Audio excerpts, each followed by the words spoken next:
Good morning, kids. Today we're back talking about Moses. Yesterday, God had called Moses to go back to Egypt to free his people. And after a bunch of excuses that Moses gave God, he finally agreed to go. He's going to take his brother Aaron with him. And I want to take a look at one interaction before we dive deeper into the story. It said, "The Lord said to Moses and Aaron, when Pharaoh says to you, do one of your amazing acts, then say to Aaron, take your shepherd's rod and throw it down in front of Pharaoh, and it will turn into a snake." So Moses and Aaron went to Pharaoh and did just as the Lord commanded. Aaron threw down his shepherd's rod in front of Pharaoh and his officials, and it turned into a snake. Then Pharaoh called together his wise men and wizards, and Egypt's religious experts did the same thing by using their secret knowledge. Each one threw down his rod, and it turned into a snake. But Aaron's rod swallowed each one of their rods up. However, Pharaoh remained stubborn. And that's a very small portion of God showing his power to Pharaoh, but I think it's important.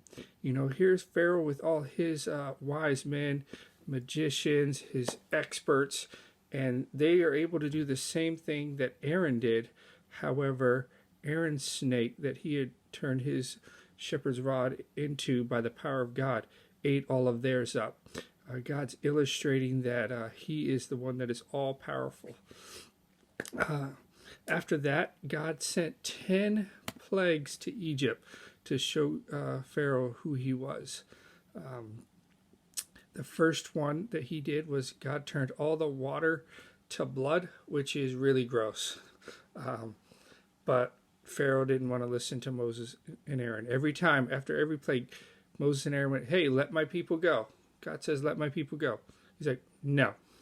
And then after the blood, the second plague was frogs covered the whole land. Can you imagine frogs covering the whole land? Like opening your door, frogs just coming in, or when you're trying to cook in the kitchen, trying to get a snack, and there's just frogs everywhere. No, thank you. After that was a giant swarm of gnats. It's like a bug. And then the fourth was similar. It's like flies. See, we get black flies in June, so we could kind of guess what it would be like. But just imagine them being everywhere. No. The fifth was when animals died.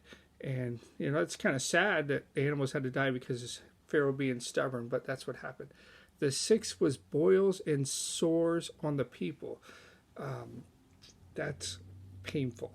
So now all of the Egyptian people are paying for Pharaoh's stubbornness.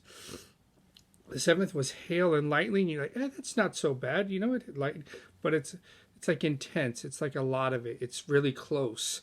So lightning's really cool when it's far away, but when it's close and outside your door, it's not so cool. And the eighth plague was grasshoppers. Like grasshoppers. Well, those things eat everything. So another word is a locust, and they just come in and just eat everything. The ninth plague was darkness everywhere. Can you imagine it being dark all the time? I mean, in the winter here, it does get dark longer, but imagine it being dark all the time.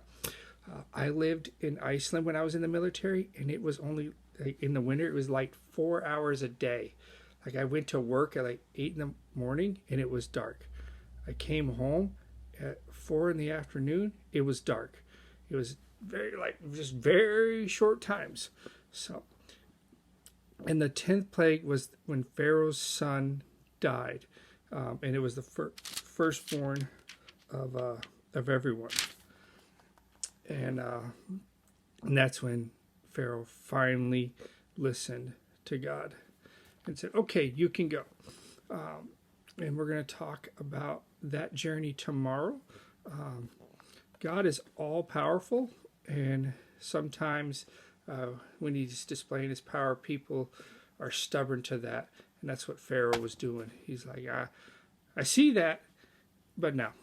And it was crazy. I don't see how Pharaoh could witness all that and remain stubborn, but maybe we do the same thing with different things. Thanks for checking in. We will see you tomorrow.